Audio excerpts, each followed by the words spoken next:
Yep. My attempt at being hip and cool, making a video. Instead of me being in front of the camera, you're gonna see my lovely iPad. So, Sump Pump 101, that's what I'm covering. All right, using technology here as my friend. So let's see what we can do here. So, what is a sump pump? What does it do? If this is the foundation of your house and we're looking down on top of it, your drain tiles is a pipe that goes all the way around the exterior perimeter of your house. That's if you have a sump pump. Usually in a corner, that's where they've installed the pit. Then the pipe goes into the pit, right? What this does is it takes the groundwater away from your foundation so it doesn't settle, it doesn't crack, you don't have foundation issues, etc. In my area here in the Chicago suburbs, just about every house has a basement, and just about every house with a basement has a sump pump. So, oops, see, isn't this fun? I feel like Bob friggin' Ross. So what I'm gonna do here, I don't know how to general erase because this is my first time using this. So, what is a sump pump? If this is your basement floor, right? Holy crap, that moved, sweet. Then your basin is inside the floor, right? Typically, these are around here, 24 to 30 inches deep, right? And you're gonna have the pipe from the outside coming in. Usually they try and do it somewhere in the middle, depending on the age of the home, what the pit is made out of, etc., that's all gonna vary. So, I'm gonna try and get a little more detailed here. I hope you're really enjoying this because what else do you have going on? So, sump pump pit, let's get a little bit more detailed here, right? If this is the pit itself, right? And you have a standard pump, not gonna go into great detail, but a standard pump, right? Maybe it's got legs, maybe it's got a base with holes. A standard one, then, right, it's got your discharge pipe, right? A lot of them have a float that is attached. Who am I? Jeff Keller? Good grief. So, and then you have a cord, right? Everyone see what I'm talking about here? Standard pump, discharge pipe, your float. Now, check out the beauty of technology. So when the float is on, right, when it rises up high enough, the water level in the pit only gets up to about here, or when this reaches there to turn on. And then this float lowers down. This is a metal arm. Goes up and down, making a contact inside, turning it on. When the water level goes down, right, it's usually down about here, right? So depending on where it comes in, depending on the depth of the pit, etc., that doesn't change, right? Your float there, your dangling potato right there, doesn't change, okay? And your water level, you know, it only goes up and down that far. Now, some people may think that's good. I think that's okay. The problem with that, I see, is multiple.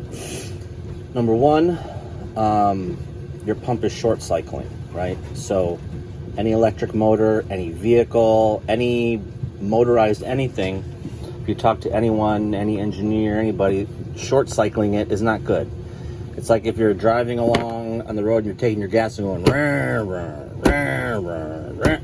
That's not good. It's not good for the engine, the motor. This guy right here, okay?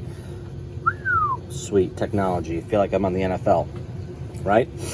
So, not good for the motor, right? Numero dos. When you have a system like this, where when you have the switch and the pump and one cord, right? This is all one unit, right? Most of the pumps in my area that have this, you're not replacing that switch. The switch is typically what fails, right? Because what the switch is, it's two contacts, right? So, let's see here. Electrical contacts, okay? You didn't think I knew anything about electricity except that it's shocking, right? Well, guess what? I know a little bit about electricity because that's part of the job. And if you don't, maybe you should learn. Anywho, so if this is our switch, bear with me. You know, this is the outside of the case. It's a pivot point. This is in the off position. And if there's I'm over dramatic, being dramatic here. Contacts, right? That's open. And then when it's closed, this connects. The switch is like this. The float is up. Water level goes up. It connects.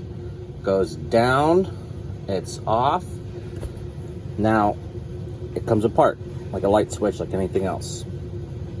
This, on those types of pumps, high voltage, right? High voltage meaning 120 volts. Do you know what happens in between the set of contacts as they're just about to touch? I mean, just about to touch. Like little friggin' lightning bolts, right? Little lightning bolts. What that does, carbon buildup, carbon scoring.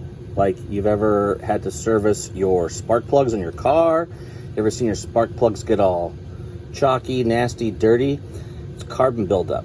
They won't turn on. The contacts, literally, it won't know they're touching, even though there's electricity flowing through them.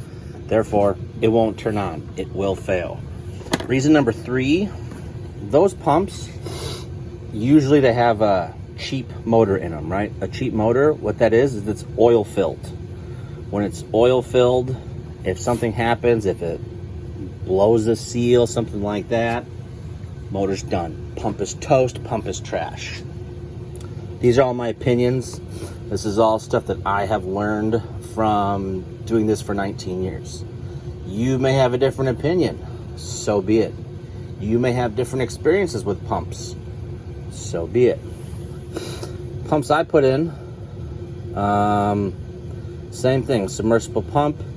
It's got a cage on the bottom with a lot of little holes. Actually, it might be slots, I don't recall. And then the discharge pipe, right?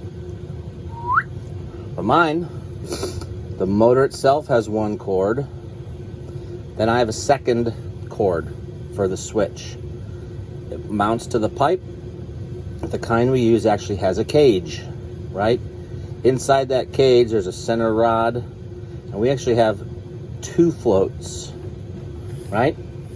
2 floats. It's a backup. It's redundant. You don't want your basement to flood. You have redundancy. Benefit to that, okay, so there's the cord. Benefit to this, I can adjust where that goes, depending on where your inlet is. It could be really high. It could be really low. That also is replaceable. Just the switch goes bad, you can replace it, the motor stays. These motors are water cooled because they're submersible. More efficient, gonna last longer. The ones we use, the case is made out of stainless steel. It's got a 4-year manufacturer warranty. It's gonna last the longest I've seen. Of all the flooding we just had here in Chicago, I switched none of these pumps out. They all worked fine, no problems. It's the old kind of pumps that have an issue. Now with that, what is going to happen though is the water level will go from here, and then you can adjust that, how long it runs. Let's say down to here. So it might not look the same, but we vary it. What we want is a longer run time for the pump. It's going to run longer, it's going to be more efficient, less wear and tear on the motor, okay? Besides the fact too, this switch on ours goes up to a control box, right? That I will mount, up on the conduit or what have you. Switch, pump, this then plugs into the wall, right? This plugs into our wall outlet. What this thing does, reduces this to 24 volts. It's only sending a 24 volt signal, right? So you're not gonna have the carbon scoring and buildup. That then becomes more reliable. Ours then has an adjustment time, so I can adjust how long after this turns off this runs. or I can simply move it higher, or I can simply move it lower. Or if I have 2 pumps in the pit, right, this switch can either go here, here, here. I can put it anywhere I want. It's not set. Sure, it's throw it in and go for the other ones. Great. Sure, those are cheaper. Sure, those pumps are like $60 a plumber's cost. Great. You know what? Good for you. This will keep your basement dry. This will keep you safe. This is what I found to be the best. You want to ask more detailed questions? DM me. You want something else? You want more details? You don't agree? Cool. You don't have to agree with me. I'm merely doing this as education, as fun, as, you know what, it's like 7:30 on a Tuesday night. I've got an iPad, I've got a telephone. Might as well use it. So, that is Sump Pump Basics.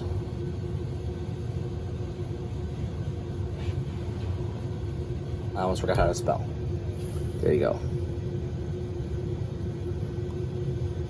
Sump Pump Basics with Alan. You got questions? Hit me up. Take care, everybody.